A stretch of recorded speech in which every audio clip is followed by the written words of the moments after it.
సంఘస్థులందరికీ స్వాగతం. నేను మీ కాపర్‌ని. మొన్న ఈ మధ్య యూదులు యాదవులేనా అని చెప్పేసి ఒక లైవ్ చేశానండి. మంచి స్పందనొచ్చిందనమాట. జనాల్లో అనేక మందికి సందేహం వచ్చింది. మాకు వచ్చినట్లుగానే. అవును, ఇందుట్లో ఎంతో కొంత అర్థం ఉంది.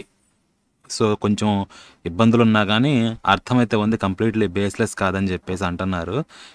సో, నిర్వివాదాంశంగా కూడా ఉందని చెప్పేసి కొంతమంది చెప్తున్నారు. ఎనీహౌ, దాని మీద ఒకతను క్వెషన్ ఏసాడనమాట. మన ఒసామా గారు. ముస్లిం ప్రశ్నలకు సమాధానం అని ఎందుకన్నానంటే, ఆయన ముస్లిం గారు అంటే ఆయన ముస్లిము. పైగా ఖురాన్‌ని కూడా సైట్ చేస్తా కొన్ని చెప్పారు కాబట్టి, ఆ యాంగిల్‌లో రిప్రజెంట్ చేయడం కరెక్ట్ అని చెప్పి నాకు అనిపించిందనమాట. సో, ఆయన వేసిన ప్రశ్నలకు గాను మనం ఏంటా అని చెప్పేసి చూద్దాం. ఆయన కొన్ని క్వెషన్స్ అడిగారనమాట ఆ వీడియో కింద కామెంట్‌లో. సో, ఇందుట్లో అడిగాడండి. చూద్దాం ముందు ఏంటా అని చెప్పేసి ఆ క్వెషన్స్. సో, ఇది వీడియో అది. ఓకేనా? మీరు చూడొచ్చు. దీనికి ఇక్కడ మీకు ట్యాగ్ చేస్తాను కరెక్ట్‌గా పైన. ఎవరన్నా ఈ వీడియో చూడకపోతే దయచేసి చూడండి. చాలా ఇన్ఫర్మేషన్ ఉందన్నమాట అందుట్లో. మీరు తెలుసుకోవాల్సిన ఇన్ఫర్మేషను. సో, ఇక లోపలికి వెళ్తే కామెంట్‌లో ఈయన తర్వాత రెండోది పెట్టాడు గానీ, ఇది కాదు మనకి మెయిన్ కామెంట్. దీనికన్నా కింద పెట్టాడనమాట పెద్దదొకటి. సో, ఇదిగోండి ఇక్కడనమాట. 2 గంటల 6 నిమిషాలు అప్పుడంటే రఫ్‌గా అప్పుడు మనకి మన ధర్మ గారు అంటారనమాట. కృష్ణుడు నిర్యాణం చేసిన తర్వాత అర్జునుడు ఈ యాదవులందరినీ వీళ్ళందరినీ ఆ ద్వారక ఖాళీ చేపించి తీసుకెళ్తారు. వెళ్ళేటప్పుడు కొంతమంది వేరే దారిలో వెళ్ళిపోతారని చెప్పేసి వారు అంటారు. వాళ్ళు కూడా ఇట్లా వెళ్ళుండొచ్చు అని చెప్పేసి చెప్తున్నారు. సో, ఏది ఏమైనా కానీ ఇక్కడ మనకి టైమింగ్ ప్రకారం కాదనమాట. నేను చేస్తేనేమో వ్యభిచారం, మీరు చేస్తేనేమో సంసారంలా ఉంది మీ వ్యవహారం కాపరి గారు. ఎందుకంటే ఈ మాట అన్నానంటే, ఆ రోజు మీరు ఇంకా ఇజ్రా అనే వ్యక్తి ఇంకా ఆ డాక్టర్ కలిసి పాపం రహీం మీద మాటల దాడికి దిగారు. పాపం అతను తన వాదన చెప్తూనే ఉన్నాడు. దానికి మీరందరూ అతని వాదనని తప్పుబట్టి అతని మాటని కొట్టేశారు. రహీం ఈ వాక్యాల ద్వారా ఇక్కడ ఇస్మాయిల్ మరి కేదారే ఇంకెవరు వస్తారు అని చెప్పాడు. దానికి మీరేం చెప్పారు? నేను ఒప్పుకోనండి రహీం గారు. మీకు ఎవరైనా ఎర్రచీర కట్టుకున్న మాత్రాన ఎర్రచందనం అయిపోదు అని డైలాగ్ కొట్టారు మీరని చెప్పేసి. రఫ్గా అలాంటిదే వేసానండి. కాకపోతే అక్కడ దాన్ని ఏమంటారు, కంటెక్స్ట్ లేకుండా మిగతావి సెట్ కాకుండా జస్ట్ ఊరక ఒక పేరు లేకపోతే ఇట్లా మ్యాచ్ అయిందని చెప్పేసి అది ఇది అంతా ఒకటే అంటున్నారు. అక్కడ ఆయన కొట్టేశామంటే జస్ట్ ఒకటి మ్యాచ్ అయితే సరిపోదండి. సాక్ష్యాలు అన్నాక అనేక మంది ప్రజెంట్ చేస్తారు సాక్ష్యం ఇది అని చెప్పేసి. ఆ సాక్ష్యాలను మనం వెరిఫై చేసి సాలిడ్గా ఉండాలి ఒకటి పక్కాగా. లేకపోతే అట్లీస్ట్ మన కన్సిడరబుల్ మ్యాచెస్ అన్నా ఉండాలన్నమాట. అప్పుడు కన్సిడర్ చేస్తాం, దేన్ని ఫిక్స్ చేయం మనం. నేను కూడా మీరు ఈ కామెంట్ పెట్టినప్పుడు ఏమని పెట్టాను తిరిగి మీకు రెస్పాండ్ ఇస్తా. అవునండి మీరు అన్నది కరెక్టే, తప్పకుండా నేను రియాక్ట్ అవ్వమన్నారండి నన్ను దీనికి. సో, తప్పకుండా మీరు అన్నది కరెక్టే, నేను రియాక్ట్ అంటే అవుతాను. కాకపోతే మనం ప్రతి సాక్ష్యాన్ని పరిశీలించి దాన్ని కన్సిడరేషన్ చేసుకోవాల్సి ఉంటుంది. ఒక్క సాక్ష్యం కుదిరినంత మాత్రాన ఏది ఒప్పుకోవడానికి కుదరదని నేను అన్నా. సాక్ష్యాలు ఏంటండి అని చెప్పేసి అన్నారు. సాక్ష్యము అంటే ఎవిడెన్స్ అండి. ఎవిడెన్సే ఫ్యాక్ట్ కాదనమాట. ఎవిడెన్స్ ఫేక్ ఎవిడెన్స్ అవ్వచ్చు, ట్యాంపర్డ్ ఎవిడెన్స్ అవ్వచ్చు, కంప్లీట్లీ ఫాల్సిఫైడ్ ఎవిడెన్స్ అవ్వచ్చు అనమాట. బుల్షిట్ కూడా అవ్వచ్చు ఎవిడెన్స్ అనేది. నేను ఒక ఎవిడెన్స్ ఇస్తా, అది కరెక్టా కాదా, దానికి వ్యాలిడిటీ ఉందా లేదా అనేది డిసైడ్ చేయడం నెక్స్ట్ అనమాట. బైబుల్ ఒక ఎవిడెన్స్ ఇస్తుంది సృష్టి ఎలా జరిగిందని. ఖురాన్ ఎలా ఇస్తుందో నాకు తెలియదు కానీ, కాకపోతే 2 దైవ గ్రంథాలు అంటారు. ఖురాన్ ముస్లిమ్స్ ఏంటంటే ఖురాన్ కరెక్ట్ అంటారు, క్రిస్టియన్స్ యూదులు ఏంటంటే బైబుల్ కరెక్ట్ అంటారు. ఈ 2 నిజమన్నప్పుడు ఈ 2 ఒక విషయం గురించి విభేదిస్తుంటే అప్పుడు 2 కరెక్ట్ అయ్యే అవకాశం లేదు కదా. సో, ఇవి సాక్ష్యాలు అనమాట. 2 గ్రంథాలు ఇస్తున్న సాక్ష్యాలని మనం పక్కన పెట్టి చూసి 2 కంప్లీట్ విరుద్ధంగా ఉంటే అప్పుడు రెండిట్లో ఒకటన్నా కనీసం తప్పు అవ్వాలి కానీ 2 రైట్ అయ్యే అవకాశం లేదు అనేది కామన్ సెన్స్ అనమాట. సో, ఎవిడెన్స్ని మనం కామన్ సెన్స్ తోటి వెరిఫై చేసి కొంచెం బెనిఫిట్ ఆఫ్ డౌట్ ఇవ్వచ్చు కూడా మనం చూడొచ్చు. ఇప్పుడు హిందూ గ్రంథాల దగ్గరకు వస్తే ఇక్కడ ఖురాన్ కానీ ఇది దైవ గ్రంథం, ప్రతి అక్షరం కూడా దేవుడు రాయిచ్చాడు ప్రేరేపించి, లేకపోతే బైబిల్ చెప్పినట్టుగా కానీ ఇట్లా మనం మా వాటికి క్లెయిమ్స్ లేవు. మనుషులు రాశారు, మనుషుల ద్వారా ట్రాన్స్ఫర్ అవుతా వచ్చింది. మనుషులు తప్పుకి చాలా సహజమే కాబట్టి మనుషులు తప్పు చేయడం, వాళ్ళు లేనివి చొప్పించడం కానీ, పైగా 1000 ఏళ్ళు దాదాపుగా దండయాత్ర కింద ఉంది భారతదేశం, ఎంతో నాశనం జరిగిపోయింది. సో, ఇట్లాంటి తప్పులు దొరికే అవకాశం ఉంది కాబట్టి కనిపించిందల్లా నమ్మేద్దరా బాబు. ఇందుట్లో మంచి కానివ్వండి, అది చెడు కానివ్వండి, ఏదన్నా కొంచెం విమర్శనాత్మక దృష్టితోటి చూడాలని చెప్పేసి నేను చెప్తా ఉంటాను, మిగతా వాళ్ళు చెప్పినా చెప్పకపోయినా. అలాగే నేను మిగతా వాటికి కూడా చూస్తూ ఉంటాను అనమాట. కానీ కొన్ని గ్రంథాలు ఏంటంటే, ఇప్పుడు మనం మీ గ్రంథం కానీ ఒసామా గారు, ఖురాన్ కానీ బైబిల్ కానీ దేవుడిచ్చాడు, divinely inspired infallible word of God అంటారు. ఇన్ఫాలిబుల్ అంటే అమోఘం అనమాట, ఎటువంటి తప్పు లేదని చెప్పి. మరి అందుట్లో తప్పు దొరికితే అది ఇన్ఫాలిబుల్ వర్డ్ కాదని కదా అర్థం. ఖురాన్ కూడా అంతే. ఖురాన్లో ఏదైనా తప్పు దొరికింది అనుకోండి, అది ఇన్ఫాలిబుల్ వర్డ్ ఆఫ్ గాడ్ కాదని అర్థం. ఖురాన్లో ఫ్లాట్ ఎర్త్ ఉంది, మరి ఇప్పుడు ఎర్త్ ఫ్లాట్ కాదు. దాని గురించి ఏమంటారు మీరు? కావాలంటే మీరు ఎప్పుడైనా లైవ్కి రండి, మాట్లాడదాం. నేను ఖురాన్ కొంతే చదివాను, లైవ్లో చదివా. అది కూడా ఫస్ట్ టైం చదివినప్పుడే నాకు ఫ్లాట్ ఎర్త్ అక్కడ క్లియర్గా కనిపించింది. సో దాని గురించి మీరు ఏమంటారు? ఫ్లాట్ ఎర్త్ ఉందంటారా? ఒప్పుకుంటారా ఉందంటే? మరి దాని ప్రకారం ఎర్త్ ఫ్లాట్ కాదు, కానీ ఖురాన్ ఫ్లాట్ అంటుందంటే దాని అర్థం ఏంటి? అది డివైన్లీ ఇన్స్పైర్డ్ కాదు కదా. దీని మీద మీరు డిబేట్ చేస్తారా? వచ్చి కావాలంటే చూద్దాం, ఓకేనా? సో ఇట్లా సాక్ష్యాలు ఉంటాయి, వాటిని చూసి మనం పరిశీలించాల్సి ఉంటుందన్నమాట. అప్పుడు రహీం గారు చెప్పారు, అక్కడ ఖండించాము. తర్వాత ఆయన కూడా మళ్ళీ ఇంకొక డిబేట్ జరిగింది, ఆయన ఇంకొకళ్ళని తెచ్చుకున్నారు, ఇటు ఇద్దరు వచ్చారనమాట. వీళ్ళిద్దరికి నేను మధ్యవర్తిగా ఉన్నా, నేనేం మాట్లాడలేదు. అందుట్లో డిబేట్ జరిగింది, చాలా సాఫీగా జరిగింది. ఇద్దరూ సాటిస్ఫై అయ్యారు, కొంచెం చిన్న చిన్న డిస్టర్బెన్సెస్ ఉన్నా కానీ వాళ్ళకి. సో మళ్ళీ ఇంకో డిబేట్కి వస్తామన్నారు కానీ రాలేదు. సో వాళ్ళ ఇష్టం అండి, ఎక్కడ నేను ఫోర్స్ చేయాలి. ఆయనకి ఎక్కడ అగౌరవంగా చూసుకోవాలా, మేమేం ఆయన మీద పడిపోయి ఆయన మాట్లాడినివ్వకుండా ఎక్కడ చేయలేదు. ఆయన సాటిస్ఫైడ్గానే ఉన్నారు. మీకు ఎందుకు సాటిస్ఫాక్షన్ రాలేదు ఏమో తెలియదు కానీ, బట్ ఆ విషయానికి వస్తే అది మనకి ఇప్పుడు అది కాదండి మెయిన్ టాపిక్. సో ఇప్పుడు నేను కూడా అదే మాట చెప్తున్నా, ముక్కు పుడక ఎందుకన్నానంటే, ఈయన ఎర్రచర్ర కట్టిందల్లా కూడా నా పెళ్ళామే అన్నట్టుందండి, అది కాదని నేను అన్నాను. అప్పుడు నేను ఇది కామన్గా వాడుతూ ఉంటా. సో ఇప్పుడు ఈ మాట ఇది నాకే చెప్తున్నాడు అనమాట ఒసామా గారు. ఏమని? ముక్కు పొడక ఉన్నంత మాత్రాన దాని ఆకారం ఏదైనప్పటికీ వాళ్ళు ఇజ్రాయేలీలు మాత్రమే, అంటే ఆ కాలంలో విశ్వాసులు. కానీ యాదవులు అప్పటికీ ఇప్పటికీ అవిశ్వాసులు, అంటే కాఫిర్లు అని చెప్పేసి అన్నారు. ఒకటండి, మేము ముక్కు పుడక ఉన్నంత మాత్రాన అని చెప్పేసి అనలా. మీరు ఇక్కడ మమ్మల్ని మిస్రిప్రజెంట్ చేస్తున్నారు, మిస్కోట్ చేస్తున్నారు అనమాట. అది వన్ ఆఫ్ ది ఫ్యాక్టర్స్ అని చెప్పేసి అన్నాం. ఓకే, ముక్కు పుడకలు పెట్టుకునే ఆచారం యూదులు యాదవులు భారతీయులకి కామన్ అనమాట. యూదులకి ఎక్కడి నుంచి వచ్చింది అనేది క్వశ్చన్. ఓకే, దానికి ఆన్సర్ వేసుకుంటే వాళ్ళు యాదవులైతే వాళ్ళకి ఆచారం ఎక్కడి నుంచి వచ్చిందో ప్రాపర్గా అర్థం ఉంది, ఒక పాయింట్ ఉందన్నమాట, సోర్స్ అనేది మేము అన్నాం. నేను ఆల్రెడీ లైవ్లో కూడా చెప్పా, ఫస్ట్ టైం చదివినప్పుడు నాకు యూదులు అంటే యాదవుల్లాగే అనిపించింది. బట్ ఆ తర్వాత చదవంగా బైబిల్ వీళ్ళు చేసిన ఘోరాలు ఏవైతే ఉన్నాయో, దారుణాలు దాష్టీకాలు, ఆ ఘోరాలు యాదవులు ఎందుకు చేస్తుంటారు, వాళ్ళకి నిజంగా అంత బ్రెయిన్ దొబ్బిందా, వాళ్ళు అసలు చేసే రకం కాదే అని చెప్పేసి నాకు తేడా కనిపించి, నాకే చండాలం అనిపించి, నేను అసలు వాళ్ళకి వీళ్ళకి సంబంధం లేదు అని చెప్పేసి నేను అనుకున్నా. నేను రీసెర్చ్ చేయాలి, నేను హానెస్ట్గా చెప్తున్నా. కానీ కొన్ని ఎవిడెన్సులు చూసిన తర్వాత, ఎవిడెన్సెస్ అంటున్నాను నేను, ఫ్యాక్ట్స్ అంటల్లా. బై ద వే మీరు కన్ఫ్యూజ్ కావద్దు, ఖురాన్ ఇచ్చేది కూడా ఎవిడెన్సే, బైబిల్ ఇచ్చేది ఎవిడెన్సే. వాటిని అబ్జర్వ్ చేసి ఇందుట్లో ఫ్యాక్ట్ ఎంత అని చెప్పి డిసైడ్ చేయాల్సి ఉంటుంది. సో అట్లాగా ఈ ఎవిడెన్సెస్ చూసిన తర్వాత నాకు రీజనబుల్ డౌట్ వస్తుందన్నమాట. దాని ప్రకారం చెప్తున్నా, వాళ్ళైతే అప్పుడు కొంచెం అర్థం ఉంది ఈ కష్టం వెనుక. ఇదే కాదండి, ఇక్కడ ఆ లైవ్లో మేము ఇంకా అనేక విషయాల గురించి మాట్లాడాం. పోలికలు ఏమేమి ఉన్నాయి, సారూప్యత అని చెప్పేసి మీరు ఇక్కడ చూడొచ్చు. ఓకే, ఏముంది ఇక్కడ, వాళ్ళు ఈ యమునా నది ఎట్లా షిఫ్ట్ అయిందనేది ప్రపోజలు, ఆ తర్వాత సెటిల్మెంట్స్ ఎట్లా మారుతున్నాయి అనేది, ఆ తర్వాత అప్పట్లో ఇటుకరాళ్ళు కానీ ఇవన్నీ ఎట్లా ఉండేవి. ఇక్కడ మనకి మెడిటేరియన్ సీ అంటే ఆ సముద్రం అంటారు కదా ఉత్తరాన, ఆ సముద్రం కానీ కింద ఈజిప్ట్ నది ఉంది కదా, ఈ మధ్యలో కానీ ఇవంతా వాళ్ళు కాల్చిన ఇటుకల కన్నా కూడా ఆ ప్రాంతంలో మెసోపొటేమియా కల్చర్ అంటే డ్రైడ్ బ్రిక్స్ అనమాట. వాళ్ళు మట్టిని ఇటుకలుగా షేపులో చేసి గడ్డితోటి ఇసుకతోటి బైండింగ్ ఏజెంట్స్గా ఉంచి వాళ్ళు ఎండబెడతారు.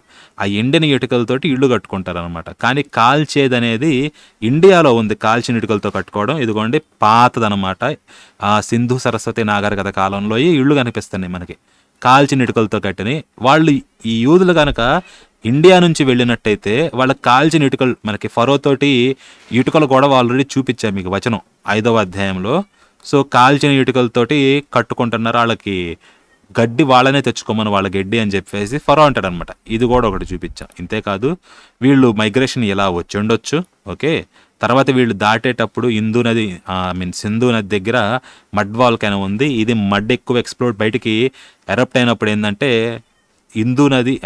సింధు నది బ్లాక్ అయ్యే అవకాశం ఉంది. అది బ్లాక్ అయినప్పుడు కింద వెళ్ళిపోవచ్చు అనమాట వాటర్స్ దాటి. ఇది చెప్పామన్నమాట. తర్వాత మళ్ళీ ఆ మడ్డంతా క్లియర్ అయినప్పుడు తిరిగి రివర్ నార్మల్గా ఫ్లో అవుతుంది కాబట్టి అప్పుడు జనాలు వెళ్ళడానికి కుదరదు. ఇంకా మళ్ళీ ఇది అక్కడ చెరువు గురించి అనమాట ఆ ప్రాంతం. సో యామ్సూఫ్ అంటారు, అది రెండవది.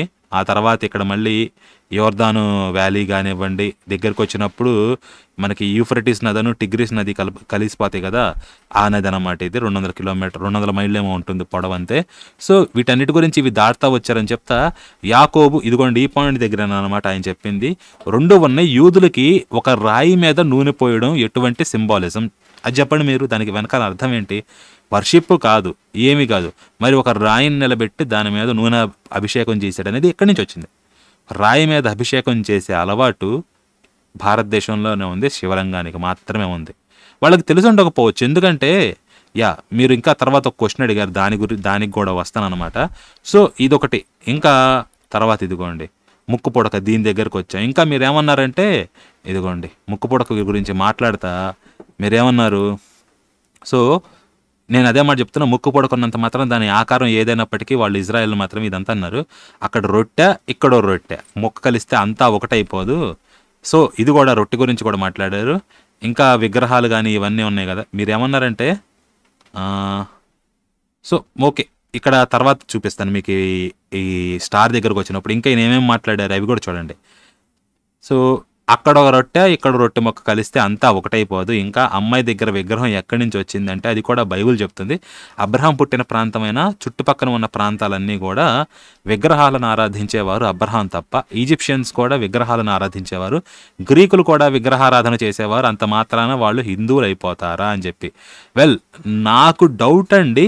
కాకపోతే మా ప్యానెల్లో డాక్టర్ గారు కానీ వీళ్ళు అనేక మంది అభిప్రాయం ఏమిటి అంటే, విగ్రహారాధన అనేది ఇండియాలో నుంచే వెళ్ళింది టోటల్గా ప్రపంచం మొత్తం కూడా. ఐగుప్తు కానివ్వండి, దక్షిణాన మీ ఇజ్రాయెల్కి ఐగుప్తు కానివ్వండి, ఉత్తరాన మధ్యధరా సముద్రం కానివ్వండి, ఇంకా అంతకన్నా ఉత్తరాన వెళ్తే రొమేనియా, గ్రీకులు వీళ్ళు కానివ్వండి, విగ్రహారాధన అంతా కూడా భారతదేశం నుంచే బయటకు వెళ్ళింది. అన్ని చోట్ల ఉంది విగ్రహారాధన, ఇంక్లూడింగ్ కనాన్లో కూడా ఉంది, ఆఖరికి కాబాలో కూడా ఉంది. ఇప్పుడు ఎందుకు లేదంటే మధ్యలో 2 వచ్చినాయి మతాలు, ఏంటో మీకు తెలుసు. అవి వచ్చి యాక్టివ్గా మొత్తం అంతా గెలికేసినాయి అనమాట. తెలియంది కాదు కదా, అది జరిగింది కారణం. అందుకని అవి ఇప్పుడు లేవు అనమాట. అంత మాత్రాన అప్పట్లో లేవంటే కరెక్ట్ కాదు కదా, అప్పట్లో ఉండేటి, తర్వాత నిదానంగా పోయింది. యూదులు కూడా వాళ్ళ గతంలో ఉన్న అలవాట్లు నిదానంగా కాలక్రమేణా రకరకాల మంది వచ్చి రకరకాల మంది అలవాట్లు లేకపోతే కొత్త కొత్త ఆచారాలని స్థాపించి పాత ఆచారాలను తీసేసి ఉండొచ్చు.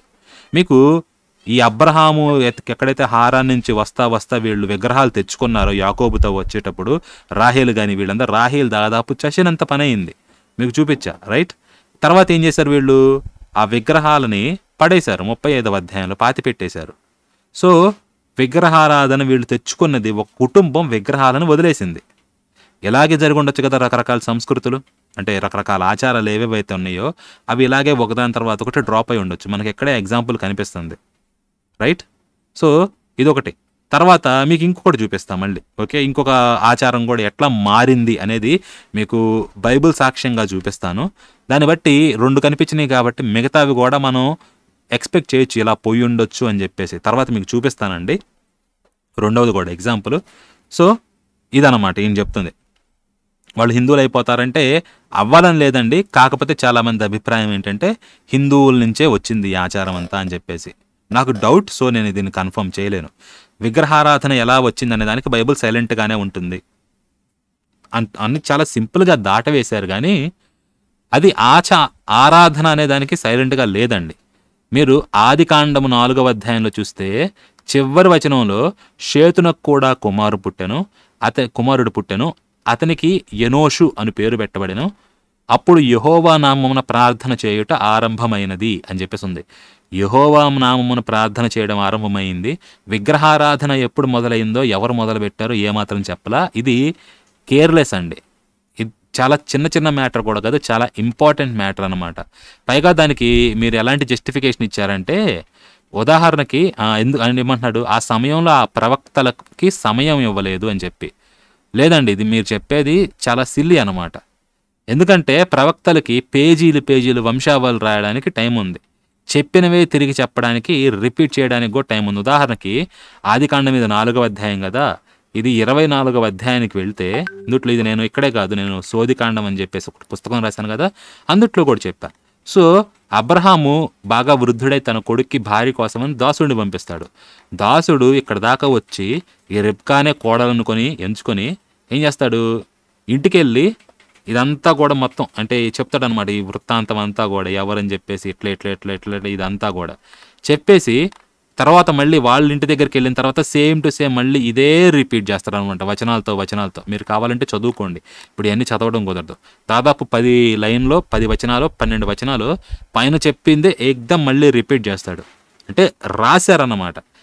అప్పట్లో ఇవన్నీ కాస్ట్లీ అఫేర్. ఇవి రాయాలి అంటే ఇది ఒక రియల్ ఎస్టేట్ అనుకుంటే ఒక పేజ్ అనేది, ఆ పేజ్లో ఇంత రియల్ ఎస్టేట్ని చెప్పిన దాన్ని తిరిగి రిపీట్ చేయడానికి వేస్ట్ చేశారు. పైన చెప్పాడని చెప్పేస్తే వదిలేస్తుంది అనమాట. ఇది 3వసారి కూడా వస్తుంది. 3వసారి కూడా వచ్చినప్పుడు మొత్తం అంతా వామిట్ చేయకుండా తిరిగి మళ్ళీ మొత్తం చెప్పకుండా ఏం జరిగిందో వివరించాడని చెప్పేసి ఎండ్ అయిపోతుంది అనమాట. ఓకే, అది. సో అలా చేయకుండా ఇక్కడ రియల్ ఎస్టేట్ని ఈ చాప్టర్లో వేస్ట్ చేస్తారు. ఇలా అనేకమండి అసలు ఉపయోగం లేని అర్థం లేని వంశావళులు కానివ్వండి, రిపిటిషన్స్ కానివ్వండి, ఇలాంటి వాటన్నిటికీ టైం వేస్ట్ చేశారు. కానీ విగ్రహారాధన ఎలా వచ్చిందో చెప్పడానికి మాత్రం బైబిల్ చోటు లేదు. ప్రవక్తలకి కానీ వీళ్ళందరికీ సమయం లేదనమాట. ఇక్కడ మీరు చెప్పేది ఇది సిల్లీగా ఉంది. ఇంకా ఉదాహరణకి నోహు అంటే నోవాహు ప్రవక్త, అబ్రహాం ప్రవక్త, వాళ్ళతో తగువులాడడం సమయం అయిపోయింది అని చెప్పేసి ఆయన పడవలో ఎన్నాళ్ళు అంతే ఇది చెప్పారు. పడవ నుంచి బయటకు వచ్చిన తర్వాత ఆయన తప్ప తాగి వస్త్రహీనుడై ఇంట్లో పడి ఉంటాయి, అందరూ చూసింది. దీని గురించి చెప్పడానికి ఉంది. లోతు కూతుళ్ళ భాగోతము దీని గురించి చెప్పడానికి ఉంది. వీటన్నిటికీ చెప్పడానికి ఉంది. కానీ ఇంపార్టెంట్ మ్యాటర్ చెప్పడానికి మాత్రం తగులాడడానికి లేకపోతే వీటికి సమయం ఉంది. కానీ ఇంపార్టెంట్ మ్యాటర్ చెప్పడానికి మాత్రం సమయం లేదు. అంతేనా? సో ఆ ప్రవక్తలకు ఆప్షన్ లేకుండా పోయింది. లేదండి, పనికి మాలిన చెత్త అంతా పెట్టారనమాట తీసుకొచ్చి. మీరు చెత్త అన్నందుకు అఫెన్స్ ఫీల్ అయితే అవ్వండి, కాకపోతే నాకు చెత్తనమాట. ఇది మొహమాటం లేదు. తండ్రి కూతుళ్ళు క్షీణించడం కానీ ఇదంతా కూడా ఒకళ్ళ తర్వాత ఒకళ్ళు. సో దీన్ని పెట్టారు అనమాట. కానీ అసలైన ఇంపార్టెంట్ అయిన మ్యాటర్ పెట్టడానికి లేదు. ఇదేగా మేము క్రిస్టియన్స్ తోటి కూడా పడేది గొడవ. అన్నిటికీ డేట్లు చెప్పుకుంటూ వస్తారు. యేసు పుట్టినప్పుడు డేట్ చెప్పలేదు, ఎప్పుడు పుట్టాడు. అప్పట్లో క్యాలెండర్ ఉంది, కింద కాప్టిక్ క్యాలెండర్ ఉంది, యూదుల క్యాలెండర్ ఉంది, అఫీషియల్ గవర్నమెంట్ రోమన్ల క్యాలెండర్ ఉంది. వాళ్ళు ఏ రాజు పాలనలో ఎన్నో సంవత్సరం, ఎన్నో నెల, ఎన్నో రోజు అని క్లియర్ కట్గా ల్యాండ్ మార్క్ పిన్ పాయింట్ చేయొచ్చు. చేయలా. దానికి ఏమని సమర్థించుకుంటారు? మాకు పుట్టినరోజు ముఖ్యము కాదు, మాకు ప్రవక్తల గ్రంథాల్లో అట్లాగే సామెతల్లో వీటిలో చెప్పుంది, పుట్టిన దినం కన్నా చచ్చిన దినం మేలని చెప్పేసి అట్లా చెప్తారు. మరి చనిపోయిన రోజన్నా పెట్టచ్చు కదా, అది కూడా ఎందుకు పెట్టలేదు? పలానా రోజు పిలాతు ఉన్నాడు, పిలాతు పైన వాడేవాడు, లేకపోతే పిలాతు జాయిన్ అయినప్పుడు ఎప్పుడో వాడి పాలనలో ఇన్నో నెల ఇన్నో రోజు ఎందుకు పెట్టలేదండి? ఇది మేము అడిగేది. సో దానికి వాళ్ళ దగ్గర ఆన్సర్ లేదు. ఇక్కడ మీరేంటంటే సింపుల్గా దాటవేస్తున్నారు అనమాట, వాళ్ళకి సరిపోలేదని. ఇది మీ అభిప్రాయం, మీరు అనుకోవచ్చు, తప్పులేదు. కాకపోతే నేను ఏకీభవించను మీ అభిప్రాయంతో. సో ఇంకా ఇలా ఎక్కడ వరకు కొనసాగిందంటే మరియం కుమారుడు వరకు ఇదే తంతు. ఇంకా ఇజ్రాయెల్ సంగతి అయితే చెప్పనవసరం లేదు. వాళ్ళ తిరుగుబాట్ల ప్రవర్తన పైన అని చెప్పేసి, సో వాళ్ళ ప్రవక్తలపైనే తిరుగుబాటు చేశారు అని చెప్పేసి అంటున్నారు అనమాట యూదుల్ని. ఓకే, అందరూ చేయలేదండి ప్రవక్తలపైన తిరుగుబాటు, కానీ కొందరమే చేశారు, ఒప్పుకుంటాను. బట్ లాస్ట్ మహమ్మద్ ప్రవక్త గారు వచ్చేసరికి ఆయన చెయ్యి పట్టుకుని అందరినీ సంజాయించేవారు, వ్యాపారాలు చేస్తా వాళ్ళకి విషయాలు చెప్పేవారు, వాకింగ్ చేస్తా విషయాలు చెప్పేవారు.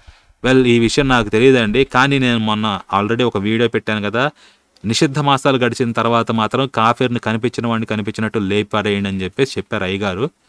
అది మాత్రం చదివానండి, దాని మీద మేము మాట్లాడాము. ఇట్లాంటివి చెప్తుంటే అక్కర్లేదయ్యా, ఆయన మాట్లాడలేదు, మాకు అక్కర్నే లేదు. నెక్స్ట్, గతించిన ప్రవక్తల జాతుల్లాగా మహమ్మద్ ప్రవక్త గారితో ముస్లింలు అలా ప్రవర్తించలేదు. ఎందుకు ప్రవర్తిస్తారండి? పక్కకి వెళ్ళినాడు ఇంకా దరిద్రం, వాడిని లేపాడేయండి అంటే ఎట్లా ప్రవర్తిస్తారు చెప్పండి? ఇంకా మార్చడానికి లేదు అది ఇది అని చెప్పేసి ఎంత ఫియర్ ఉంటే అంత రెస్ట్రిక్షన్ పెడతారండి. ఇది నా ఒపీనియన్ అన్నమాట. సో ఏది ఎక్కువ ఫియర్ని స్ప్రెడ్ చేస్తుందని చెప్పేసి మీరే ఆలోచించుకోవాలి. నెక్స్ట్, అందుకనే మాకు క్లియర్గా వివరించబడి ఉన్నాయి. సో వివరించబడి ఉన్నాయండి మీకు, అందుకనే మీరు దాన్ని దాటి ఆలోచించలేరు. ఇది కింద మీకు రిఫ్లెక్ట్ అవుతుంది. ఇప్పుడు ఆడియన్స్ మీరు వింటున్నారు కదా, నేను ఎందుకు అంటున్నానంటే ఈ థాట్ అనేది వాళ్ళకి గిరి గీసి ఆ గిరిలోనే ఉండాలి, గిరి దాటి పోకూడదు అని చెప్పేసి అంటారు. వాళ్ళు వెళ్ళలేరు అనమాట. చిన్నప్పటి నుంచి అట్లా నేర్పి వాళ్ళ థాట్కి షాకిల్స్ వేసేస్తారు. వాళ్ళు అంతకుమించి ఆలోచించలేరు.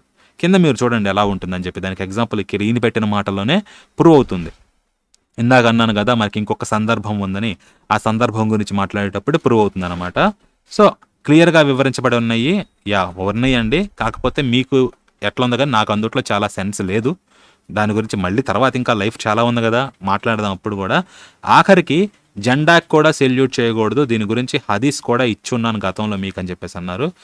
ఇట్లాంటి ఇచ్చారండి. ఈ పర్టికులర్ హదీస్ నాకు గుర్తులేదు కానీ మేబీ ఇచ్చే ఉండొచ్చు. సో ఎనీహౌ, బట్ మీరే కాదు ఆల్రెడీ అందరూ చెప్తున్నారు ఈ బౌండరీస్ కానీ రెస్ట్రిక్షన్స్ కానీ మాకు పట్టవండి, మా ఇష్టం వచ్చిన చోటకు పోతాం, మాకు అల్లాహ్ ఎక్కడ బౌండరీస్ అనేవి నియమించలేదని చెప్పేసి అన్నారు.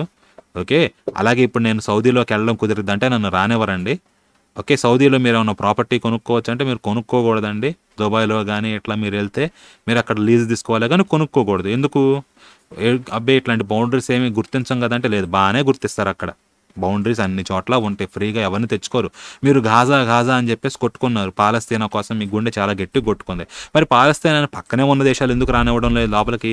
దక్షిణాన ఉన్న ఐగుప్తు ఎందుకు వదిలేసింది? ఉత్తరాన ఉన్న లెబనాన్ ఎందుకు వదిలేసింది? ఉత్తరాన ఉన్న సిరియా ఎందుకు వదిలేసింది? తూర్పున్న యోర్దాన్ ఎందుకు వదిలేసింది? ఇరాకు, ఇరాన్లు ఇవెందుకు వదిలేసినవి? అవన్నీ ఇస్లాం కంట్రీసే కదా, ఎందుకు వదిలేసినవి? వీళ్ళు ఎందుకు రానివ్వడం లేదు? బౌండరీస్ వాళ్ళు గుర్తించడం లేదా? బ్రహ్మాండంగా గుర్తిస్తున్నారు. యుద్ధాలే చేశారు ఏకంగా. మీకు తెలియదు కాదు కదా ఇజ్రాయెల్ ఫామ్ అయినప్పుడు ఎంత యుద్ధం జరిగిందని చెప్పేసి. జరిగినాయి. ఎవరెవరికి జరిగినాయి ఆ యుద్ధాలు మీకు తెలిసిందే కదా. అది బౌండరీస్ మీరు బ్రహ్మాండంగా గుర్తిస్తారండి మీ ఆస్తుల దగ్గరకు వచ్చేసరికి. పక్కన వాళ్ళ దగ్గరకు వచ్చే మాత్రం గుర్తించరా మీరు? దాని గురించి మళ్ళీ మాట్లాడుకుందాం. కానీ ఇప్పుడు యాదవులు యూదులు అనడానికి అంత రచ్చెందుకు సార్? డిఎన్ఏ టెస్ట్ చేస్తే సరిపోదా? యూదులకు సున్నతి సాంప్రదాయం ఉంది, మరి యాదవులకు ఉందా అని చెప్పేసి అంటున్నారు. సో డిఎన్ఏ టెస్ట్ అన్నారు కదండి, నేను దాని గురించి కూడా చెప్పాను. Well I'm not a geneticist, so నాకు ఇది క్లియర్ కట్గా అంత సాలిడ్ ఐడియా లేదు. బట్ మీకు నిన్న చూపించిన వాటిల్లో ఇదిగోండి డిఎన్ఏకి సంబంధించి ఈ విగ్రహాలు ఒకటి, ద్వారబంధాలు ఒకటి, పూరీలు రొట్టెలు ఇవి ఒకటి, దూడని పూజించేది ఒకటి, అట్లాగే దహన బలి ఒకటి, ఇదిగోండి పాముల గుర్తు ఒకటి, ఆ తర్వాత ఇదిగోండి జెనెటిక్స్ అనేవి వాళ్ళకు కూడా R2 హ్యాప్లో గ్రూప్ ఉంది. ఇది యూదులది యాదవాస్ది కూడా ఇదే, ఇండియన్స్ది కూడా ఆఖరికి ఇదే హ్యాప్లో గ్రూప్. సో జెనెటిక్స్ కూడా మ్యాచ్ అయిపోతాయి అని చెప్పేసి అన్నారు. దాని ప్రకారం మ్యాచ్ అవుతుంది జెనెటిక్స్ కూడా. ఓకే, సో తర్వాత మీరు ఇంకా ఏమంటున్నారు ఇదిగోండి, సో తీస్తే సరిపోతుంది కదా అన్నారు. ఇంకా సున్నతి సాంప్రదాయం ఉంది, యాదవులకు ఉందంటే యాదవులకి సున్నతి సాంప్రదాయం లేదండి. కాకపోతే సున్నతి సాంప్రదాయం అనేది యూదులది కాదు, ఐగుప్తులో ఉండేదన్నమాట. యూదుల కన్నా చాలా చాలా ముందే ఐగుప్తులో సున్నతి సాంప్రదాయం ఉండేది. యాదవులు అక్కడికి వెళ్ళిన తర్వాత దాన్ని అలవాటు చేసుకుని ఉండొచ్చుగా. Why not? అలవాటు చేసుకుని ఉండొచ్చు. తర్వాత యూదులకు ఆవును కోసి కాల్చి మరి తినే సంప్రదాయం ఉంది, యాదవులకు ఉందా అంటే యాదవులకు కూడా లేదండి. అదే చెప్తుంది, యాదవులు ఈ పనులు చేశారంటే నాకే నమ్మబుద్ధి కాలేదు. ఓకే, చెప్పాను కదా అంతకుముందు బైబిల్ చదివిన తర్వాత, ఇవన్నీ యాదవులు చేశారంటే నాకే నమ్మబుద్ధి కాల. మీరు అడగడం తప్పు కాదు, బట్ ఆధారాలు చూసిన తర్వాత వీళ్ళు భ్రష్టులైపోయారని చెప్పి నాకు అనిపిస్తుంది. ఇంకా కన్ఫర్మ్ చేసుకోవాలండి, చాలా ఉంది, అందుకే ఇది ఇంకా రీసెర్చ్ చేయాలి అని చెప్పేసి. సో నాకు చాలా డౌట్ఫుల్గా ఉందన్నమాట, బట్ రీజనబుల్ డౌట్ అయితే ఉంది ఇందుట్లో, అదే నేను చెప్తుంది. సో సంప్రదాయాలు మారుతూ ఉంటాయి అనేక రకాలుగా, ఒకేలా ఉండవు. పైగా ఎక్స్ట్రీమ్ వాతావరణంలో ఉన్నప్పుడు సంప్రదాయాలు ఇంకా ఫాస్ట్గా మారిపోతాయి, అడాప్ట్ అవ్వాలి కదా ఆ ప్రాంతానికి. భారతదేశం లాంటి సస్యశ్యామలమైన ప్రాంతంలో నుంచి పోయిపోయి ఆ ఎడారి కణాల్లో పెడితే వాళ్ళు ఎంత స్ట్రెస్కు లోనవుతారు, ఎన్ని ఆచారాలు మార్చుకోవాల్సి ఉంటుందో మీరే ఆలోచించుకోండి. అక్కడ మనకు అర్థం ఉంది. ఓకే, ఇంకా స్టార్ ఆఫ్ డేవిడ్ అన్నారు, నక్షత్ర ఆకారం ఎలా ఉందో అది తెలిసిందే, 6 మూలల నక్షత్రం ఎక్కడుందో మీరే చూపించాలి స్పేస్లో అని చెప్పేసి. ఓకే, సో ఇప్పుడు స్పేస్లో ఏ నక్షత్రం కూడా 6 మూలలు ఉన్నట్టో లేకపోతే 4 మూలలు ఉన్నట్టో అనిపించదండి మనకి. ఎప్పుడన్నా స్కైలో టెలిస్కోప్ కానీ వీటితోటి ఫొటోస్ తీస్తే అక్కడ 4 మూలలు ఉన్న నక్షత్రంలా కనిపిస్తుంది. అది యాక్చువల్గా నక్షత్రం అలా ఉండడం కాదు, టెలిస్కోపిక్కి ఫ్రేమ్ ఉండిద్ది అనమాట. ఫ్రేమ్కి క్రాస్ ఎయిర్స్ ఉంటాయి, ఆ వైర్ల దగ్గర మనకి లైట్ అనేది గ్లేర్ వచ్చి అలా అనిపిస్తుంది. యాక్చువల్గా స్టార్స్ అలా ఉండవు మనకి. మన రాత్రి చూసినప్పుడు ట్వింకిల్ అవుతున్నట్టు అనిపిస్తాయి ఏంటంటే అట్మాస్ఫియర్ వల్ల మనకు అట్లా అనిపిస్తుంది అనమాట, స్కాటరింగ్ అయ్యి. అంతేగాని అవేమి ట్వింకిల్ కావు, పైటే మెరిసినా కానీ ఆరన్ లేదు, రకరకాలుగా ఉంటాయి. ఇంకొకటి, పోనీ ఈ 6 అని అనుకుందామంటే ఈ 6 అంచుల నక్షత్రం గురించి బైబుల్లో ఉందా అండి? లేదు. ఓకే, ఎక్కడి నుంచి వచ్చింది మరి యూదులకి?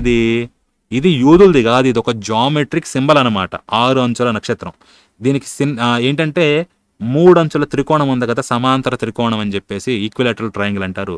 ఒకటి అప్వర్డ్ ఫేసింగ్, ఇంకొకటి డౌన్వర్డ్ ఫేసింగ్. ఈ రెండింటిని కలిపేసి ఈ 6 హెక్సాగ్రామ్ అంటారు అనమాట. దీన్ని 6 కార్నర్డ్ స్టార్ అంటారు కదా మీరు, ఇదనమాట.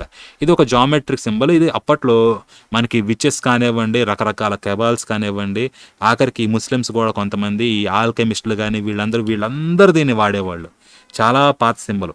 ఇది సీల్ ఆఫ్ సోలమన్ అని కూడా అంటారు అనమాట.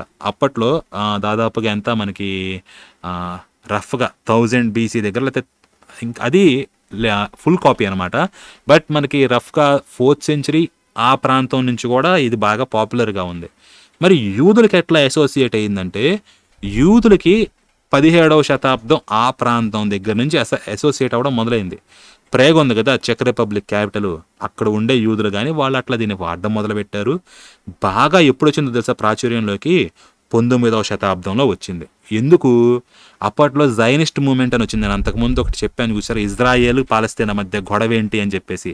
ఆ వీడియోకి కూడా మీకు ఇక్కడ లింక్ పెడతాను పైన, చూడండి ఒకసారి ఎవరైనా చూడకపోతే.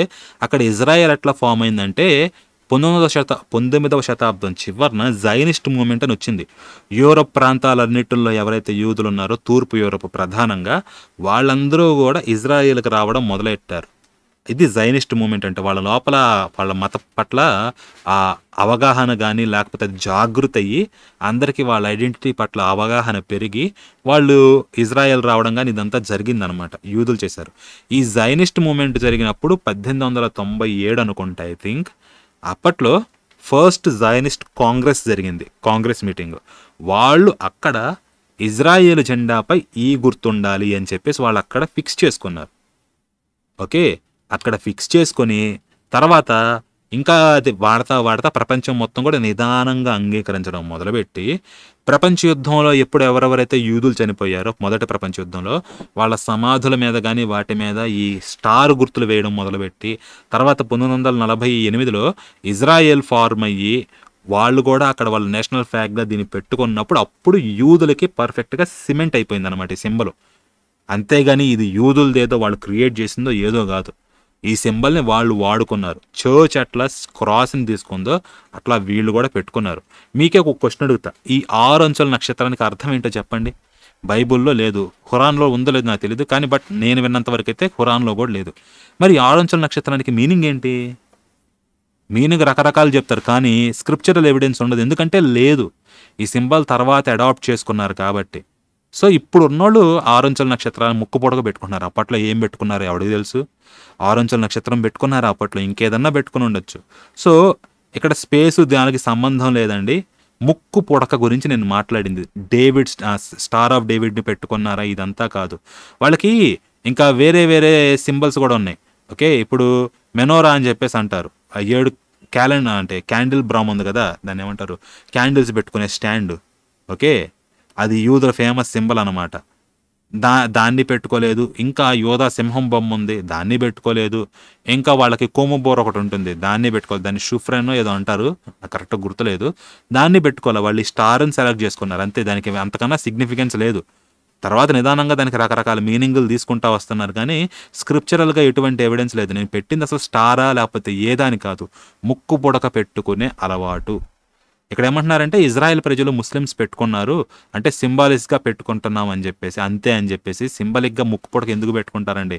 పోనీ స్టార్ ఆఫ్ డేవిడ్ పెట్టుకుంటున్నారు అనుకుందాం, సింబాలిక్గా ముక్కు పొడక ఎందుకు పెట్టుకుంటారు చెప్పండి? ఈ అలవాటు ఎక్కడి నుంచి వచ్చిందో చెప్పండి పోనీ వాళ్ళకి. లేదు, ఎక్స్ప్లెనేషన్ లేదు. తర్వాత ఇంకా నంది అనే టాపిక్ తీసుకొని వచ్చారు. నీకు తెలియని విషయం ఏమిటంటే ఇక్కడ ఆవుని ఆరాధించే కార్యక్రమం చేసింది ఇజ్రాయెల్ ప్రజలు కాదు. ఇజ్రాయెల్ ప్రజలకు ఈ దారి పట్టించిన వేరే వ్యక్తి, ఆ వ్యక్తి అంటే ఇజ్రాయెల్ ప్రజలు కాదు ఇది చేయడం మొదలుపెట్టింది. వాళ్ళని దారి పట్టించింది వేరే వ్యక్తి. ఆ వ్యక్తి పేరు సామ్రీ. ఖురాన్లో 7 వీడి ప్రస్తావన ఉంది. ఈ తప్పు చేసింది ఇజ్రాయిల్ కాదు, ఒక వ్యక్తి. వాళ్ళ చేత చేయించాడు, ఆ వ్యక్తిని శిక్ష మోషే చేయించారని చెప్పేసి. అంటే ఏంటంటే ఇజ్రాయెల్ ఈ తప్పు చేయలేదు, ఈ తప్పు వాళ్ళ చేత చేయించింది సామ్రీ అనేవాడు, వాడేనమాట వెధవ, వాడికి మోషే ఆల్రెడీ శిక్ష వేయించేసేసాడు అని చెప్పేసి అంటున్నారు. ఇది ఎక్కడొస్తుంది? ఖురాను 20వ సూరాలో వస్తుందన్నమాట. ఇదిగోండి మీకు చూపిస్తా. ఇది ఖురాను 20వ సూర, తాహా సూరా పేరు.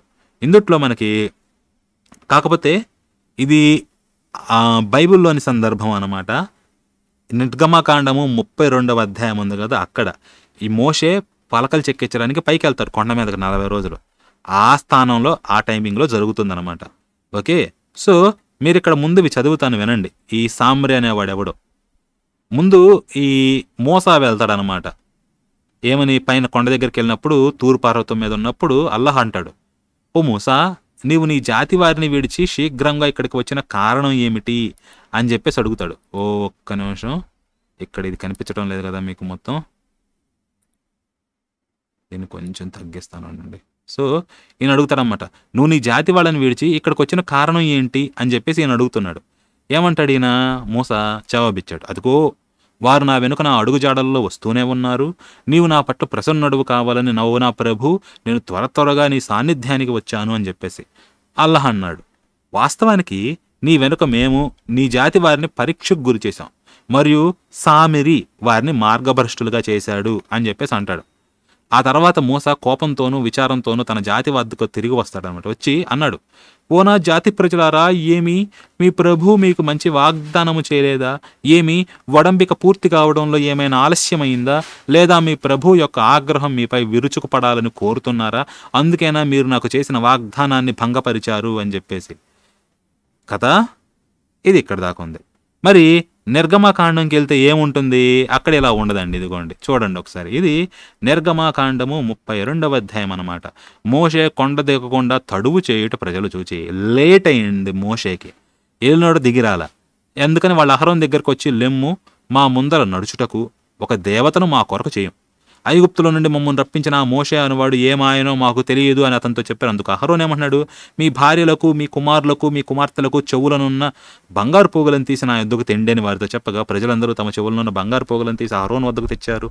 అతడు వారి యొద్ద వాటిని తీసుకొని పోగరతో రూపాన్ని ఏర్పరిచాడు. చూడండి జాగ్రత్తగా, పాయింట్ గుర్తుపెట్టుకోవాలి, రూపాన్ని ఏర్పరిచి దానిని పోత పోసిన దూడగా చేశాడు. అప్పుడు వారు, ఓ ఇజ్రాయేలు, ఐగుప్తు దేశంలో నుండి నిన్ను రప్పించిన నీ దేవుడు ఇదే అనిరి. అహరోన్ అది చూచి దాని ఎదుట ఒక బలిపీఠం కట్టించాడు. సో రూపం కల్పించాడు, బలిపీఠం కట్టించాడు. మరియు అహరోను రేపు యెహోవాకు పండుగ జరుగునని చాటింపగా, మరునాడు వారు ఉదయమున లేచి దహన బలులను సమాధాన బలులను అర్పించిరి. అప్పుడు జనులు తినుటకును త్రాగుటకును కూర్చుండి ఆడుటకు లేచిరి. కాగా యెహోవా మోషేతో ఇట్లా అన్నాడు, ఏమని, నీవు దిగి వెళ్ళుము, ఐగుప్తు దేశము నుండి నీవు రప్పించిన నీ ప్రజలు చెడిపోయిరి. నేను వారికి నియమించిన త్రోవ నుండి త్వరగా తొలగిపోయి తమ కొరకు పోత పోసిన దూడను చేసుకొని దానికి సాగిలపడి బలి నర్పించి, ఓ ఇజ్రాయేలు, ఐగుప్తు దేశం నుండి నేను రప్పించిన నీ దేవుడు ఇదే అని చెప్పుకొనిరి అన్నాడు. మరియు యెహోవా ఇట్లా, నేను ఈ ప్రజలను చూచి ఉన్నాను, ఇదిగో వారు లోబడనొల్లని ప్రజలు, కావున నీవు ఊరకుండుము, నా కోపం వారి మీద నుండును, నేను వారిని కాల్చివేసి నిన్ను గొప్ప జనముగా చేసేదానని మోషేతో చెప్పగా, అబ్రహాంతో అన్నాడు ప్రామిస్, తర్వాత ఇస్సాకుతో వీళ్ళందరితో అయింది. ఇప్పుడు అట్లా కాదు, ఆళ్ళని కాదు, వాళ్ళని లేపేస్తాను, నీ జనాన్ని గొప్పగా చేస్తానని చెప్పేసి అన్నాడు. మోషే తన దేవుడైన యెహోవాను బ్రతిమాలుకొని, యెహోవా, నీ మహాశక్తి వలన బాహుబలం వలన ఐగుప్తు దేశంలో నుండి రప్పించిన నీ ప్రజల మీద నీ కోపము మండనేలా? ఆయన కొండల్లో వారిని చంపునట్లును భూమి మీద నుండి వారిని నశింపచేయునట్లును కీడు కొరకే వారిని తీసుకొని పోయినని ఐగుప్తీయులు ఎలా చెప్పుకొనవలను? నువ్వు వీళ్ళని వేసేసావనుకో, వాళ్ళని రప్పించిందే లేపేయడానికి, అందుకే ఐగుప్తు నుంచి తీసుకెళ్ళాడని చెప్పేసి అందరూ అంటారు. అలా ఎందుకు అనుకోవాలి? నీ కోపాగ్ని నుండి మళ్ళుకొని నీవు నీ ప్రజలకు ఈ కీడు చేయక దాని గూర్చి సంతాపపడుము అంటాడు. నీ సేవకుడైన అబ్రహామును, ఇస్సాకును, ఇజ్రాయేలును జ్ఞాపకం చేసుకో. నీ వారితో ఆకాశ నక్షత్రముల వలె మీ సంతానం అభివృద్ధి చేసి నేను చెప్పిన ఈ సమస్త భూమిని మీ సంతానమునకు ఇచ్చిదను. వారు నిరంతరము దానికి హక్కుదారులగుదురనియు వారితో నీ తోడని ప్రమాణం చేసి చెప్పితివి అనెను అన్నాడు అనమాట. ఇదంతా ప్రమాణం గురించి. అంతటా యెహోవా తన ప్రజలకు చేసేదని చెప్పిన కీడును గూర్చి సంతాపపడ్డాడు. లేపేద్దామనుగా ఆగాడు. మోషే ఏం చేస్తున్నాడు? శాసనములు గల 2 పలకలను చేతబొట్టుకొని కొండ దిగి వచ్చాడు. ఆ పలకలు ఇరు ప్రక్కలను వ్రాయబడి ఉన్నవి. అవి ఈ ప్రక్కను ఆ ప్రక్కను రాయబడి ఉండెను. ఆ పలకలు దేవుడు చేసినవి. ఆ పలకల మీద చెక్కబడిన వ్రాత దేవుని చేవ్రాత, అంటే ఆయన స్వహస్తాలతో చెక్కాడనమాట. ఆ ప్రజలు పెద్ద కేకలు వేయుచుండగా యెహోషువ ఆ ధ్వని విని, పాలెములో యుద్ధధ్వని అని మోషేతో అనగా, అతడు, అది జయధ్వని కాదు, అపజయధ్వని కాదు, సంగీత ధ్వని నాకు వినబడుచున్నది అన్నాడు. అతడు పాలెమును సమీపింపగా ఆ దూడను వారు నాట్యమాడుటను చూచును. అందుకు మోషే కోపము మండెను. అతడు కొండ దిగువను తన చేతులలో నుండి ఆ పలకలను పడవేసి వాటిని పగలగొట్టాను. అంటే ఏంటి? దేవుడు హస్తకృత్యములు ఆయన చూసి ఆయన చేతితోటి చేసినాయి అనమాట. ఆయన చేవ్రాత ఇదంతా కూడా ఆయన చేతితో చేసిన పలకల్ని ఆయన చేవ్రాతని ఓ మూలన పడేసి పగలగొట్టాడు మోషే. పగలగొట్టి వచ్చి ఏం చేశాడు? ఓకే, అతడు వారు చేసిన ఆ దూడను తీసుకొని అగ్నితో కాల్చివేసి పొడి చేసి నీళ్ల మీద చల్లి ఇజ్రాయిలీల చేత దాన్ని త్రాగించెను. అగ్నితో బంగారాన్ని కాలిస్తే ఏమవుతుందండి? కరుగుతుంది, పొడి కాదు. ఈయన పొడి చేశాడు అనమాట. ఎట్లాగని చెప్పేసి అడగొద్దు. ఓకే, పొడి చేసి దాన్ని నీళ్ళల్లో జల్లి ఆ నీళ్ళ చేత దాగించాడు. అప్పుడు మోషే, నీవు ఈ ప్రజల మీద గొప్ప పాపం రప్పించినట్లు వారు నిన్ను ఏమి చేశారని అహరోను అడిగాడు. నువ్వు ఈ ప్రజలకి ఈ దరిద్రం చేసావు, వాళ్ళు ఏం చేశారు నిన్నంటే, అహరోను, నా ఏలినవాడా, నీ కోపం మండనీయకము. ఈ ప్రజలు దుర్మార్గులన్న మాట నీవు ఎరుగుదువు. వారు మాకు ముందు నడుచుటకు ఒక దేవతను చేయము, ఐగుప్తులో నుండి మమ్మల్ని రప్పించమని వాడగు ఈ మోషే ఏమాయనో మాకు తెలియలేదు అని చెప్పేసి అన్నారు. అందుకు నేను ఎవరి యొద్ద బంగారం ఉన్నదో వారు దాన్ని ఓడదీసి తండి అని చెప్పి నేను దాన్ని అగ్నిలో వేయగా ఈ దూడ ఆయను అని చెప్పేసి అన్నాడు. ఓకే, ఏంటి? అహరోను అబద్ధీకుడు తీసి అగ్నిలో వేసాడంట, బంగారం దూడైందంట. మరి పైన రూపం కల్పించింది ఎవడు? మీరు పైన చూడండి ఏమవుతుంది. పైన ఎవరు ఇక్కడ రూపం కల్పించింది? ఏది? ఇదిగోండి పైన ఇదిగోండి. అతడు వారి యుద్ధ వాటిని తీసుకొని పోగరతో రూపాన్ని ఏర్పరిచి దాన్ని పోతపోసిన దూడగా చేశాడు. Idol cast in the shape of a calf. అది fashioning it with a tool. ఇది అనమాట అయ్యగారు చేసింది. అబద్ధాలు ఆడాడు. ఇది జరిగింది. కానీ మనకి ఖురాన్లోకి వెళ్తే ఏముంటుంది అక్కడ? ఏముండదు. పాలకలు లేవు, ఆజ్ఞలు లేవు, చెక్కడం లేదు, పగలగొట్టడం లేదు. ఇదంతా ఏమైంది అసలు? అహరోను ఏడి ముందు ఇంతకీ? ఈ దూడంతా ఇదంతా చేసింది అహరోను. ఇప్పుడు వస్తాడు చూడండి. వారు అన్నారు, మేము నీకు చేసిన వాగ్దానాన్ని మేమై భంగపరచలేదు, కానీ మాపై ప్రజల ఆభరణాల భారం మోపబడి ఉండెను, దానిని అగ్నిలోకి విసిరాము. ఇదే విధంగా సామిరి కూడా చేశాడు. ఈ సామిరి పాత్ర కొత్త పాత్ర, బైబుల్లో ఎక్కడా లేదు. వాళ్ళు అహరోన్ని అడిగారు, అహరోనే దాన్ని ఫ్యాషన్ చేశాడనమాట. దాన్ని క్రియేట్ చేసి దానికి బలిపీఠం కూడా కట్టింది. తర్వాత అతడు ఎవరు? ఇక్కడ ఖురాన్ చెప్తుంది, సామిరి అనే ఒక క్యారెక్టర్ని తీసుకొచ్చి వారికి ఒక ఆవుదోడ విగ్రహాన్ని తయారు చేశాడు. దాని నుండి ఆవుదోడ అరుపు వంటి శబ్దం కూడా వచ్చేది. ఆయన తయారు చేయడమే కాదు, దాని నుంచి శబ్దం కూడా వచ్చేదంట. ఇది మనకు లేదు బైబిల్లో.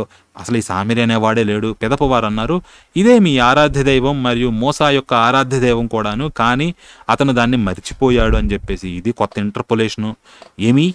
అది వారికి ఎలాంటి సమాధానం ఇవ్వజాలదని మరియు వారికి ఎలాంటి కీడు కానీ మేలు కానీ చేయజాలదని వారు చూడడం లేదా అని చెప్పేసి ఎదురుగాన విగ్రహం గురించి మాట్లాడుతున్నారు.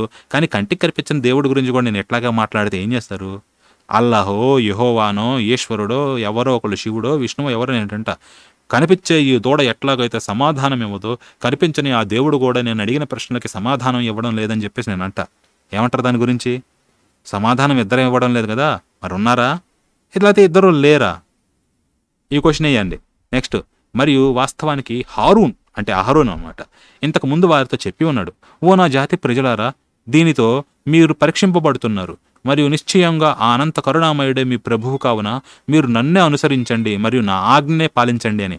వారు అన్నారు, మోసా తిరిగి మా వద్దకు వచ్చే వరకు మేము దీన్ని ఆరాధించకుండా ఉండలేము అని చెప్పేసి మోసా హారూన్తో అన్నాడు.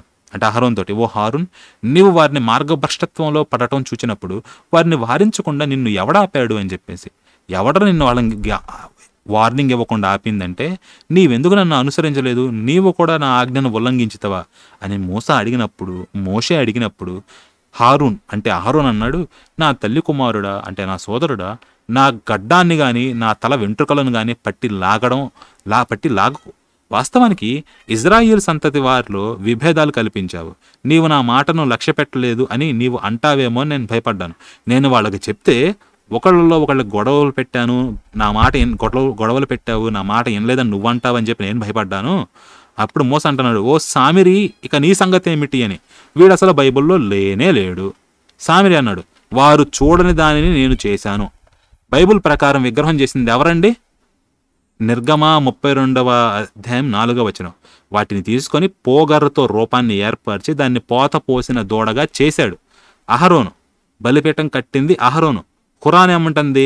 సామిరి చేశాడంటుంది.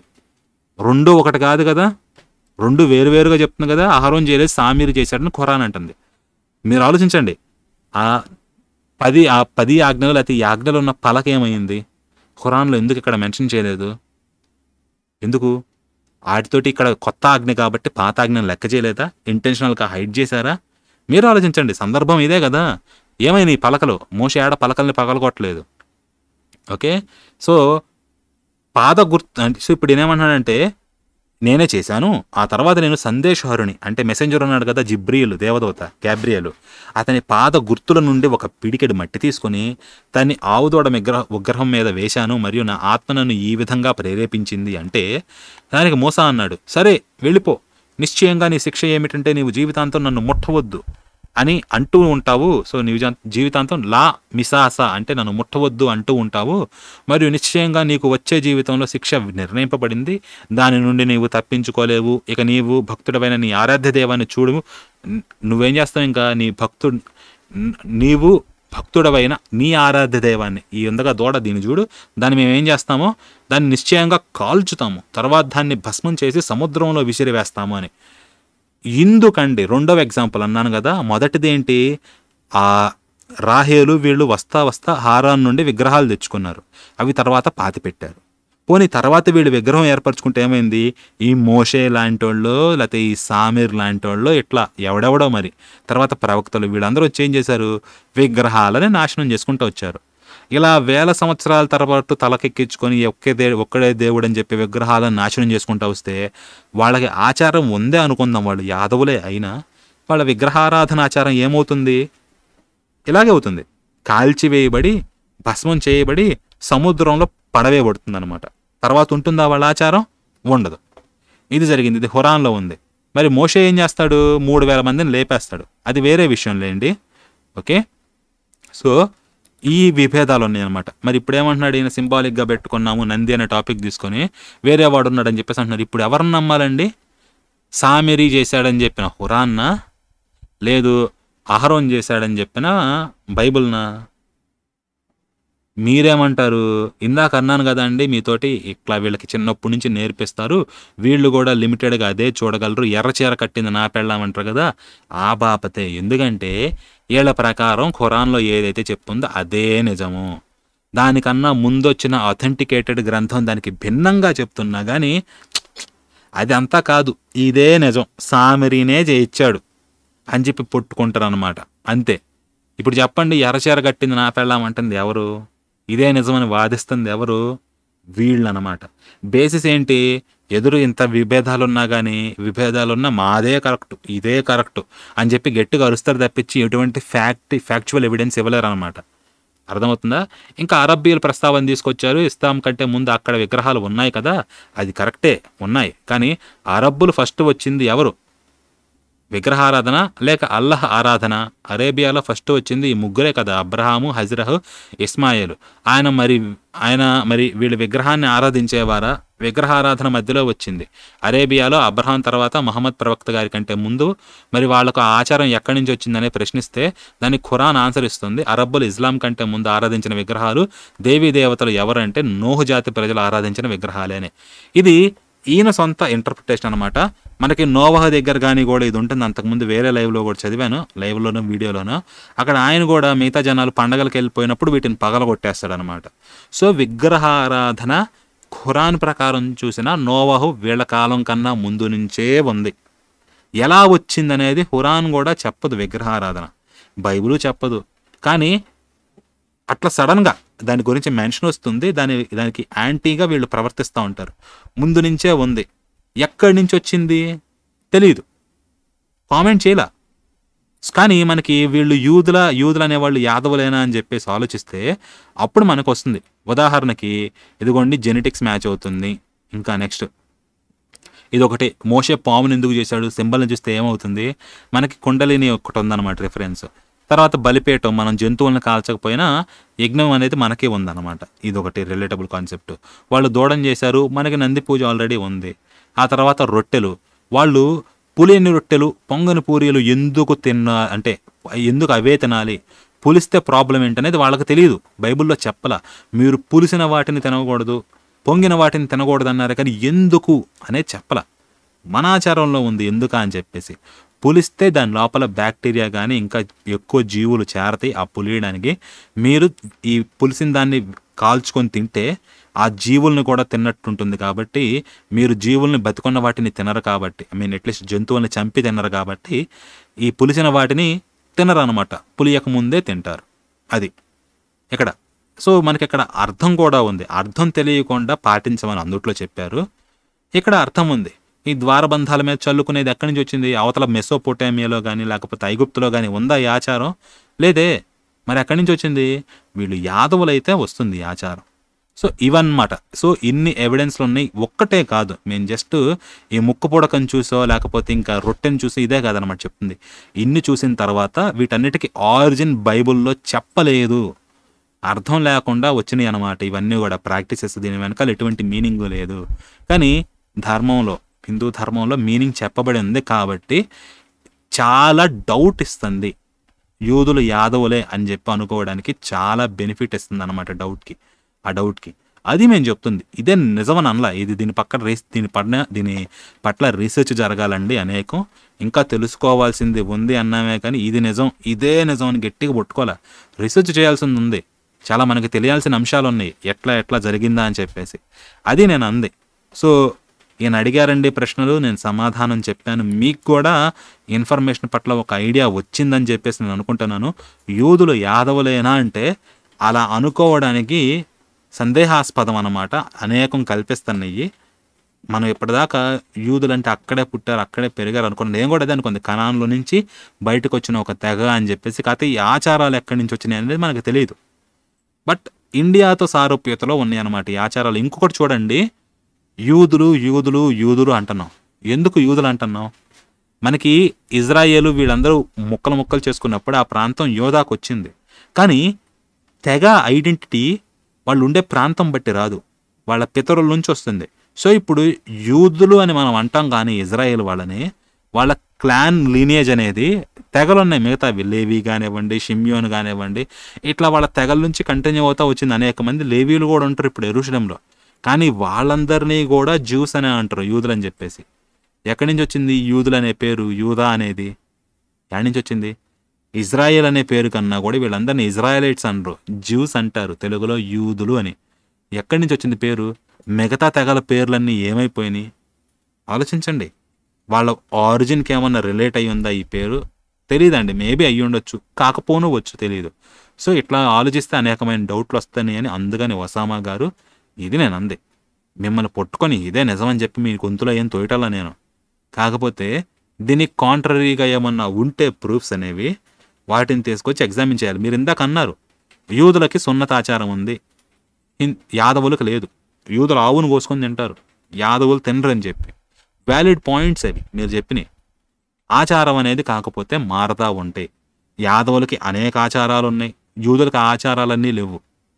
అదే నేను అంటుంది. అన్నీ ఉంటే ఇంకా బియాండ్ డౌట్ అనమాట, అది ఫ్యాక్ట్ అయిపోతుంది. అన్నీ లేవు కాబట్టే ఎగ్జామిన్ చేయాలి అని చెప్పేసి. మనకి సున్నతాచారం ఐగుప్తు నుంచి వచ్చింది. ఆవులను కోసుకొని తిన్నామంటే వాళ్ళు అక్కడ అన్నింటినీ కోసుకొని తింటారు, ఎడారిలో ఒంటెలతో సహా. వాళ్ళకి ఆవులు ఏముందో లెక్క, అన్నింటినీ కోసేసుకుంటారు. సో వీళ్ళు ఆడికి వెళ్ళిన తర్వాత వీళ్ళు అక్కడ బతకాలి కదా, ఎక్స్ట్రీమ్ కండిషన్స్, వీళ్ళు కూడా కోసుకొని తిని ఉండొచ్చు. అలా నిదానంగా వీళ్ళకి అది అలవాటు అయిపోయి ఉండొచ్చు. ఇప్పుడు ఇండియాలో తింటల్లా, ఒకప్పుడు అందరూ హిందువులే ఇండియాలో, ఆవుల్ని పూజించేవాళ్ళు. ఇప్పుడు 25% ముస్లిమ్స్ అయ్యారు. వీళ్ళందరూ ఆవుని తింటారు బాగానే. వేరే వాళ్ళు ఉన్నారు ఆవుల్ని తినేటోళ్ళు, క్రిస్టియన్స్ కానీ, వీళ్ళందరూ తింటల్లా. వీళ్ళందరూ 1000 ఏళ్ల క్రితం అందరూ హిందువులేగా. ఏమైంది ఇప్పుడు ఆచారం? మతం మారారు, అలవాట్లు మారిపోయినాయి. యూదులు కూడా ప్రాంతం మారారు, వాతావరణం మారింది, భూగోళంలో ఎక్కడున్నారనేది మారింది. అన్నీ మారినప్పుడు వాళ్ళ అలవాట్లు కూడా, ఆచారాలు కూడా మారిపోయినాయి. రీజన్ ఉంది మనకి ఇట్లా అనుకోవడానికి. కాకపోతే దాని వెనకాల ఇంకా స్ట్రాంగ్ ఎవిడెన్స్ కావాలి. అందుకని చెప్పేసి దీని గురించి మనం ఇంకా రీసెర్చ్ చేయాలి అని చెప్పేసి అంటుంది. అంతే, ఇంకంతకని ఇంకేదో కాదు. సో ఇదండి, యూదులు యాదవులేనా అంటే రీజనబుల్ డౌట్ ఉంది. బట్ ఇంకా దాని వెనకాల కాంక్రీట్ ప్రూఫ్స్ అనేది రావాలి. యూదుల యొక్క ఆరిజిన్ గురించి కానీ ఇదంతా కూడా బైబుల్ ఇచ్చిన దానికి బయట ఎటువంటి ఫ్యాక్చువల్ ఎవిడెన్స్ లేదు. బైబుల్ కథకే లేదు, అందుట్లో సృష్టి కానీ ఇదంతా చాలా తప్పు ఉంటుంది. ఖురాన్ ఇచ్చిన దానికి బైబులే వ్యతిరేకంగా వెళ్తుంది. సో రెండు కరెక్ట్ అయ్యే అవకాశమే లేదు. ముస్లిమ్స్ మా ఖురానే కరెక్ట్ అంటారు, కానీ దానికన్నా దాదాపుగా ఒక 2000 ఏళ్ల ముందో ఏమో కథ జరిగింది కదా ఇది. దీని ప్రకారం అప్పటి ఖురాన్ కూడా లేదనమాట. సో మీరే ఆలోచించుకోండి ఏది ఏంటని చెప్పేసి. ఇంతకన్నా చెప్పను. వీడియో నచ్చితే లైక్ చేయండి, షేర్ చేయండి. ఛానల్ ఇంకా సబ్స్క్రైబ్ చేయకపోతే సబ్స్క్రైబ్ చేయండి. దీని మీద మీకు ఏమైనా క్వశ్చన్స్ ఉంటే వాటిని కూడా కింద కామెంట్స్ రూపంలో తెలపండి. నేను చూసి వీలైతే వాటిని కూడా ఆన్సర్ చేస్తాను. సో ఇది ఈ టాపిక్. మళ్ళీ ఇంకొక ఆసక్తికరమైన అంశంలో కలుసుకుందాం. అప్పటి వరకు ఉంటాను. మరలా తదుపరి మీ కాపరి. స్వస్తి.